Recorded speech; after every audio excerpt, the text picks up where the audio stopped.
Dear students, today I am going to discuss about the state and the nation. Nation is a group of people who share the same culture, language, religion, history, and so on, but do not have sovereignty. Very often, the term state and nation are used synonymously. There is difference between the term nation and state. Nation is a large body of people united by common descent, history, culture, or language.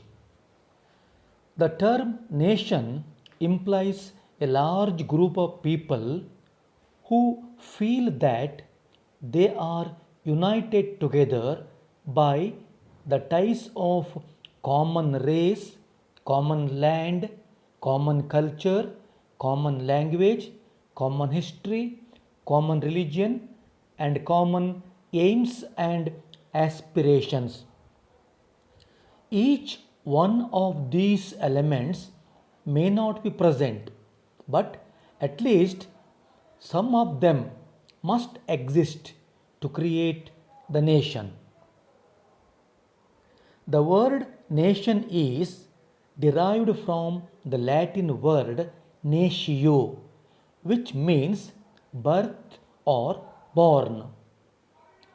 This gives a racial or ethnical meaning to nation. The term nation has wider meaning than the state. The state is a political union where the nation is a cultural union. There can be no nation without political unity. According to Gilchrist, nation means state plus nationality. In his opinion, nation stands for the unity of the people organized in one state. Definitions of nation. There are number of definitions regarding the nation. Different thinkers define nation differently. The following are some of the important definitions about the nation. According to Ramsay Muir, a nation is a body of people who feels themselves to be nationally linked together by certain affinities which are so strong and real for them that they can live happily together, are dissatisfied when disunited, and cannot tolerate subjection to people who do not share these ties. According to Carlton Hayes, a nation is any group of persons who speak a common language, who cherish common historical traditions, and who constitute or think they constitute a distinct cultural society in which, among other factors, religion and politics may have played important role, though not necessarily continuous roles. Lord Bryce says, nation is a nationality which has organized itself into the political body either independent or deserving to be independent. ಆತ್ಮೀಯ ವಿದ್ಯಾರ್ಥಿನಿಯರೇ, ಇಂದಿನ ನನ್ನ ಉಪನ್ಯಾಸದಲ್ಲಿ ರಾಜ್ಯ ಮತ್ತು ರಾಷ್ಟ್ರದ ಬಗ್ಗೆ ನಾನು ಚರ್ಚಿಸಲಿಕ್ಕಿದ್ದೇನೆ. ರಾಜ್ಯ ಮತ್ತು ರಾಷ್ಟ್ರ. ರಾಜ್ಯಶಾಸ್ತ್ರದಲ್ಲಿ ರಾಜ್ಯ ಮತ್ತು ರಾಷ್ಟ್ರಕ್ಕೆ ಬೇರೆ ಬೇರೆ ಅರ್ಥಗಳಿವೆ. ಅನೇಕ ಸಂದರ್ಭಗಳಲ್ಲಿ ರಾಜ್ಯ ಮತ್ತು ರಾಷ್ಟ್ರವನ್ನು ಒಂದೇ ಅರ್ಥದಲ್ಲಿ ಬಳಸಲಾಗುತ್ತದೆ, ಆದರೆ ಇದು ಸರಿಯಲ್ಲ. ರಾಜ್ಯವೆಂದರೆ ನಿರ್ದಿಷ್ಟವಾದ ಭೂಪ್ರದೇಶದಲ್ಲಿ ಸ್ವತಂತ್ರವಾದ ಮತ್ತು ಪರಮಾಧಿಕಾರವನ್ನು ಹೊಂದಿರುವ ಸರ್ಕಾರವನ್ನು ರಚಿಸಿಕೊಂಡಿರುವ ಸಂಘಟಿತವಾಗಿರುವ ಜನಸಮೂಹ. ರಾಷ್ಟ್ರವೆಂದರೆ ಒಂದೇ ಸಂಸ್ಕೃತಿ, ಒಂದೇ ಭಾಷೆ, ಒಂದೇ ಧರ್ಮ, ಒಂದೇ ಚಾರಿತ್ರಿಕ ಹಿನ್ನೆಲೆ ಇತ್ಯಾದಿ ಸಮಾನ ಅಂಶಗಳನ್ನು ಹೊಂದಿರುವ ಜನ ಸಮುದಾಯವಾಗಿದೆ. ರಾಷ್ಟ್ರವು ಪರಮಾಧಿಕಾರವನ್ನು ಹೊಂದಿರಲೇಬೇಕು ಎಂಬ ನಿಯಮವಿಲ್ಲ. ರಾಷ್ಟ್ರವೆಂದರೆ ಒಂದೇ ಜನಾಂಗ, ಸಮಾನವಾದ ಚಾರಿತ್ರಿಕ ಹಿನ್ನೆಲೆ, ಒಂದೇ ರೀತಿಯ ಸಂಸ್ಕೃತಿ, ಒಂದೇ ಭಾಷೆ ಇತ್ಯಾದಿ ಸಮಾನ ಅಂಶಗಳಿಂದ ಒಗ್ಗೂಡಿರುವ ಅಥವಾ ಐಕ್ಯತೆಯನ್ನು ಹೊಂದಿರುವ ಜನಸಮುದಾಯವಾಗಿದೆ. ಒಂದು ದೊಡ್ಡ ಜನಸಮುದಾಯವು ನಾವೆಲ್ಲರೂ ಒಂದೇ ಜನಾಂಗ, ಒಂದೇ ನೆಲ, ಒಂದೇ ಸಂಸ್ಕೃತಿ, ಒಂದೇ ಭಾಷೆ, ಒಂದೇ ಚಾರಿತ್ರಿಕ ಹಿನ್ನೆಲೆ, ಒಂದೇ ಧರ್ಮ, ಒಂದೇ ಆಸೆ ಆಕಾಂಕ್ಷೆಗಳು ಇತ್ಯಾದಿ ಸಮಾನ ಅಂಶಗಳಿಂದ ಐಕ್ಯತೆಯನ್ನು ಹೊಂದಿದ್ದೇವೆ ಎಂಬ ಭಾವನೆಯನ್ನು ಹೊಂದಿದ್ದರೆ ಅದನ್ನು ರಾಷ್ಟ್ರವೆಂದು ಕರೆಯಬಹುದು. ರಾಷ್ಟ್ರವೆನಿಸಿಕೊಳ್ಳಲು ಮೇಲೆ ಹೇಳಿದ ಎಲ್ಲ ಅಂಶಗಳು ಇರಲೇಬೇಕೆಂದಿಲ್ಲ. ಆದರೆ ರಾಷ್ಟ್ರವೆಂದು ಕರೆಸಿಕೊಳ್ಳಬೇಕಾದರೆ ಮೇಲೆ ತಿಳಿಸಿರುವ ಅಂಶಗಳಲ್ಲಿ ಕೆಲವು ಅಂಶಗಳಾದರೂ ಇರಬೇಕಾಗುತ್ತದೆ. ನೇಷನ್ ಎನ್ನುವ ಪಾರಿಭಾಷಿಕ ಪದವು ಲ್ಯಾಟಿನ್ ಭಾಷೆಯ ನೇಷಿಯೋ ಎಂಬ ಪದದಿಂದ ಬಂದಿದೆ. ನೇಷಿಯೋ ಎಂದರೆ ಹುಟ್ಟು ಅಥವಾ ಜನನ ಎಂದರ್ಥ. ಈ ಪದವು ರಾಷ್ಟ್ರ ಎನ್ನುವ ಪರಿಕಲ್ಪನೆಗೆ ಒಂದು ಜನಾಂಗೀಯ ಸ್ವರೂಪವನ್ನು ನೀಡುತ್ತದೆ. ರಾಷ್ಟ್ರ ಎಂಬ ಪರಿಕಲ್ಪನೆಯು ರಾಜ್ಯದ ಪರಿಕಲ್ಪನೆಗಿಂತ ವಿಶಾಲವಾಗಿದೆ. ರಾಜ್ಯ ಒಂದು ರಾಜಕೀಯ ಸಂಘಟನೆಯಾದರೆ ರಾಷ್ಟ್ರವು ಒಂದು ಸಾಂಸ್ಕೃತಿಕ ಸಂಘಟನೆಯಾಗಿದೆ. ಆದರೆ ರಾಜಕೀಯ ಐಕ್ಯತೆ ಇಲ್ಲದೆ ರಾಷ್ಟ್ರ ಇರಲಾರದು. ರಾಷ್ಟ್ರದ ಜೊತೆಗೆ ರಾಷ್ಟ್ರೀಯತೆ ಸೇರಿದರೆ ರಾಷ್ಟ್ರವಾಗುತ್ತದೆ ಎಂದು ಗಿಲ್ಕ್ರಿಸ್ಟ್ ಎನ್ನುವ ಚಿಂತಕರು ಅಭಿಪ್ರಾಯಪಟ್ಟಿದ್ದಾರೆ. ರಾಷ್ಟ್ರದ ವ್ಯಾಖ್ಯೆಗಳು. ಅನೇಕ ಚಿಂತಕರು ರಾಷ್ಟ್ರವನ್ನು ಬೇರೆ ಬೇರೆ ರೀತಿಯಲ್ಲಿ ವ್ಯಾಖ್ಯಾನಿಸಿದ್ದಾರೆ. ಅವುಗಳಲ್ಲಿ ಪ್ರಮುಖವಾದ ವ್ಯಾಖ್ಯೆಗಳನ್ನು ಗಮನಿಸೋಣ. ರಾಮ್ಸೆ ಮ್ಯೂರ್ ಎನ್ನುವ ಚಿಂತಕನು ರಾಷ್ಟ್ರವನ್ನು ಈ ರೀತಿ ವ್ಯಾಖ್ಯಾನಿಸಿದ್ದಾನೆ. ರಾಷ್ಟ್ರವೆಂದರೆ ಕೇವಲ ಬಂಧುತ್ವದ ಮೂಲಕ ರಾಷ್ಟ್ರೀಯವಾಗಿ ಒಂದಾಗಿದ್ದೇವೆ ಎಂದು ಭಾವಿಸಿರುವ ಒಂದು ಜನಸಮುದಾಯ. ಅದು ಎಷ್ಟು ವಾಸ್ತವ ಮತ್ತು ಶಕ್ತಿಯುತವಾಗಿದೆ ಎಂದರೆ ಅದರಿಂದ ಅವರು ಸಂತಸದಿಂದ ಬದುಕಬಲ್ಲರು ಮತ್ತು ಪ್ರತ್ಯೇಕವಾದರೆ ಅತೃಪ್ತಿ ಹೊಂದಬಲ್ಲರು ಹಾಗೂ ಯಾರು ಈ ಐಕ್ಯತೆಗೆ ತಮ್ಮ ಕೊಡುಗೆಯನ್ನು ನೀಡುವುದಿಲ್ಲವೋ ಅವರನ್ನು ಎಷ್ಟು ಮಾತ್ರಕ್ಕೂ ಸಹಿಸಲಾರರು. ಕಾರ್ಲ್ಟನ್ ಹೇಯ್ಸ್ ಎನ್ನುವ ಚಿಂತಕನು ರಾಷ್ಟ್ರವನ್ನು ಹೀಗೆ ವ್ಯಾಖ್ಯಾನಿಸಿದ್ದಾನೆ. ಒಂದೇ ಭಾಷೆಯನ್ನು ಮಾತನಾಡುವ, ಒಂದೇ ಇತಿಹಾಸ ಸಂಪ್ರದಾಯಗಳನ್ನು ಪಾಲಿಸುವ ಮತ್ತು ತಾವು ವಿಶಿಷ್ಟವಾದ ಸಂಸ್ಕೃತಿಯನ್ನು ಹೊಂದಿದ್ದೇವೆ ಎಂದು ಪರಿಭಾವಿಸುವ ಮತ್ತು ನಿರಂತರವಾಗಿ ಪ್ರಭಾವ ಬೀರದಿದ್ದರೂ ಇತರ ಅಂಶಗಳಾದ ಧರ್ಮ, ರಾಜಕೀಯ ಇತ್ಯಾದಿ ಅಂಶಗಳಿಂದ ಒಗ್ಗೂಡಿರುವ ಜನಸಮುದಾಯವೇ ರಾಷ್ಟ್ರ. ಲಾರ್ಡ್ ಬ್ರೈಸೆ ರಾಷ್ಟ್ರವನ್ನು ಈ ರೀತಿ ವ್ಯಾಖ್ಯಾನಿಸಿದ್ದಾರೆ. ರಾಷ್ಟ್ರವೆಂದರೆ ಸ್ವತಂತ್ರವಾಗಿರುವ ಅಥವಾ ಸ್ವಾತಂತ್ರ್ಯವನ್ನು ಹೊಂದುವ ಬಯಕೆಯನ್ನು ಹೊಂದಿರುವ ಒಂದು ರಾಜಕೀಯ ಸಂಸ್ಥೆಯಾಗಿ ಸಂಘಟಿತರಾಗಿರುವ ಜನಸಮುದಾಯ ಅಥವಾ ಜನಾಂಗ. Modern states are nation states. The old concept of state has been replaced by the state based on the ties of nationality. In democracy, equality, popular sovereignty and nationality are combined together. After the First World War, the concept of nation, one state developed when new nations were created. A mere organization of the people under one government does not make them a nation. For example, before the First World War, Austria and Hungary was a state but not a nation. The most important element of the state is sovereignty. But people may continue to be a nation even if they do not possess sovereignty. For example, Germany and Japan were not states after the Second World War, but they remained as nations. Thus, nation implies the feeling of unity or oneness. ಆಧುನಿಕ ರಾಜ್ಯಗಳನ್ನು ರಾಷ್ಟ್ರ ರಾಜ್ಯಗಳೆಂದು ಕರೆಯುತ್ತಾರೆ. ಈಗ ರಾಜ್ಯದ ಹಳೆಯ ಪರಿಕಲ್ಪನೆಯು ಬದಲಾಗಿದ್ದು ರಾಷ್ಟ್ರೀಯತೆಯ ತತ್ವದ ಆಧಾರದ ಮೇಲೆ ರೂಪುಗೊಂಡಿರುವ ರಾಜ್ಯದ ಪರಿಕಲ್ಪನೆಯು ಪ್ರಚಲಿತವಾಗಿದೆ. ಪ್ರಜಾಪ್ರಭುತ್ವದಲ್ಲಿ ಸಮಾನತೆ, ಜನತಾ ಪರಮಾಧಿಕಾರ ಮತ್ತು ರಾಷ್ಟ್ರೀಯತೆಯು ಪ್ರಮುಖ ಅಂಶವಾಗಿವೆ. ಪ್ರಥಮ ಜಾಗತಿಕ ಯುದ್ಧದ ನಂತರ ಹೊಸ ರಾಜ್ಯಗಳ ರಚನೆಯಾಯಿತು. ಆ ಬಳಿಕ ಒಂದು ರಾಜ್ಯ ಒಂದು ರಾಷ್ಟ್ರ ಎನ್ನುವ ಪರಿಕಲ್ಪನೆಯು ಮುನ್ನೆಲೆಗೆ ಬಂದಿತು.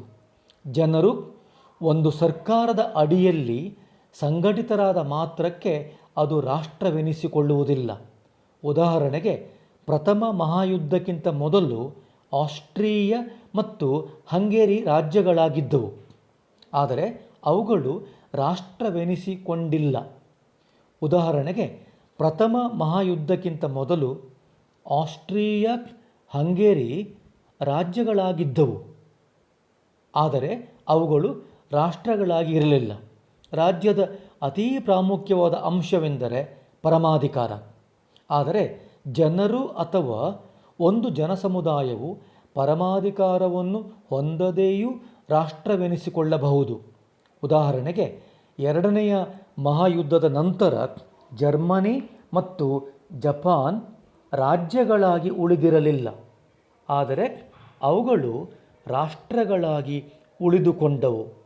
ಹಾಗಾಗಿ ರಾಷ್ಟ್ರವೆಂದರೆ ಜನರಲ್ಲಿರುವ ನಾವೆಲ್ಲ ಒಂದೇ ಎನ್ನುವ ಭಾವನೆ ಅಥವಾ ಐಕ್ಯತೆಯಾಗಿದೆ. Distinction between state and nation. ರಾಜ್ಯ ಮತ್ತು ರಾಷ್ಟ್ರದ ನಡುವಿನ ವ್ಯತ್ಯಾಸಗಳು. The term state and nation are very often used synonymously, but in political science, both state and nation has a distinct and definite meaning. The term nation is wider than the state. The following are the distinction between state and nation. 1.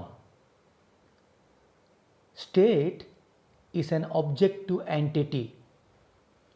It consists of 4 elements, namely population, territory, government, and sovereignty. But nation has a subjective existence based on sentiments or feelings of oneness. 2. State has sovereignty. It gives the state the power to punish its members, but nation has no sovereignty. It has no power to punish its members. 3. State has a fixed territory. Nation may exist without a fixed territory. For example, the Jewish nation existed even before the State of Israel was created in 1948. Fourth point, state is a political concept where nation is a racial term signifying the consciousness of unity. 5. In a state, there may be heterogeneous group of people. For instance, Australia and Hungary before the First World War. 6. Government is the machinery of the state through which the will of the state is expressed. Nation may exist even without the existence of a government. 7th one, state has a narrow meaning. State is a people organized for law within a definite territory, enjoying sovereign power. But nation has broader meaning. It has many things similar to the state since it implies unity within that territory. 8. State is not the result of evolution like nation. Usually, state is a political concept, but nation is the creation of history and the product of evolution. These are some of the important distinctions between state and nation. ರಾಜ್ಯ ಮತ್ತು ರಾಷ್ಟ್ರದ ನಡುವಿನ ವ್ಯತ್ಯಾಸಗಳು. ಅನೇಕ ಸಂದರ್ಭಗಳಲ್ಲಿ ರಾಜ್ಯ ಮತ್ತು ರಾಷ್ಟ್ರ ಎಂಬ ಪದವನ್ನು ಸಮಾನ ಅರ್ಥದಲ್ಲಿ ಬಳಸಲಾಗುತ್ತದೆ. ಆದರೆ ಇದು ತಪ್ಪು. ರಾಜ್ಯಶಾಸ್ತ್ರದಲ್ಲಿ ರಾಜ್ಯ ಮತ್ತು ರಾಷ್ಟ್ರ ಎನ್ನುವ ಪರಿಕಲ್ಪನೆಗಳಿಗೆ ನಿರ್ದಿಷ್ಟವಾದ ಮತ್ತು ವಿಭಿನ್ನವಾದ ಅರ್ಥಗಳಿವೆ. ರಾಜ್ಯ ಮತ್ತು ರಾಷ್ಟ್ರಗಳ ನಡುವಿನ ವ್ಯತ್ಯಾಸವನ್ನು ಗಮನಿಸೋಣ. 1.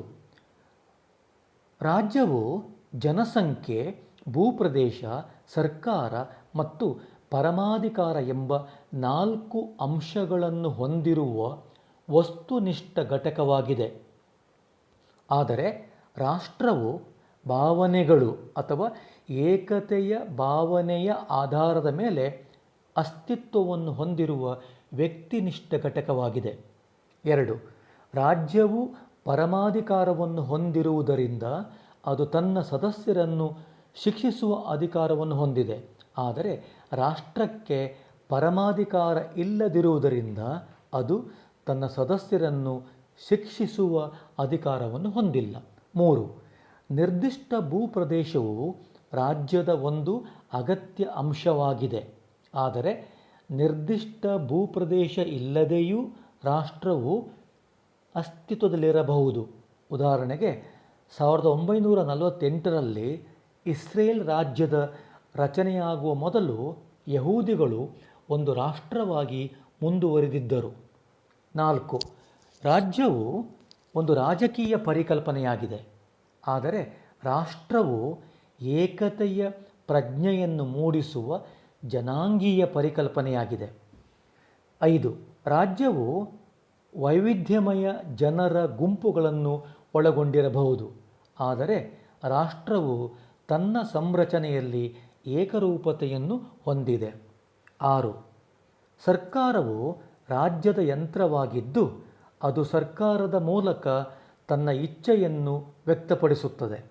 ಆದರೆ ಸರ್ಕಾರ ಇಲ್ಲದೆಯೂ ರಾಷ್ಟ್ರವು ಅಸ್ತಿತ್ವದಲ್ಲಿ ಇರಬಹುದು. 7. ರಾಜ್ಯದ ಅರ್ಥವು ಸಂಕುಚಿತವಾಗಿದೆ. ರಾಜ್ಯವು ಸಾರ್ವಭೌಮ ಅಧಿಕಾರವನ್ನು ಹೊಂದಿರುವ, ಕಾನೂನಿಗಾಗಿ ಸಂಘಟಿತರಾಗಿ ನಿರ್ದಿಷ್ಟ ಪ್ರದೇಶದೊಳಗೆ ವಾಸಿಸುವ ಜನಸಮುದಾಯವಾಗಿದೆ. ರಾಷ್ಟ್ರವು ರಾಜ್ಯಕ್ಕೆ ಹೋಲುವ ಅನೇಕ ವಿಷಯಗಳನ್ನು ಹೊಂದಿದೆ. ಆದರೆ ರಾಜ್ಯಕ್ಕಿಂತ ರಾಷ್ಟ್ರವೇ ವಿಶಾಲವಾಗಿದೆ, ಏಕೆಂದರೆ ಅದು ಆ ಪ್ರದೇಶದಲ್ಲಿನ ಏಕತೆಯನ್ನು ಸೂಚಿಸುತ್ತದೆ. 8. ಸಾಮಾನ್ಯವಾಗಿ ರಾಜ್ಯವು ಒಂದು ರಾಜಕೀಯ ಪರಿಕಲ್ಪನೆಯಾಗಿದೆ. ರಾಷ್ಟ್ರದಂತೆ ರಾಜ್ಯವು ವಿಕಾಸದ ಪರಿಣಾಮವಲ್ಲ. ರಾಷ್ಟ್ರವು ಇತಿಹಾಸದ ಸೃಷ್ಟಿಯಾಗಿದೆ ಮತ್ತು ವಿಕಾಸದ ಉತ್ಪನ್ನವಾಗಿದೆ. ಹೀಗೆ ರಾಜ್ಯ ಮತ್ತು ರಾಷ್ಟ್ರದ ನಡುವೆ ಅನೇಕ ವ್ಯತ್ಯಾಸಗಳಿವೆ.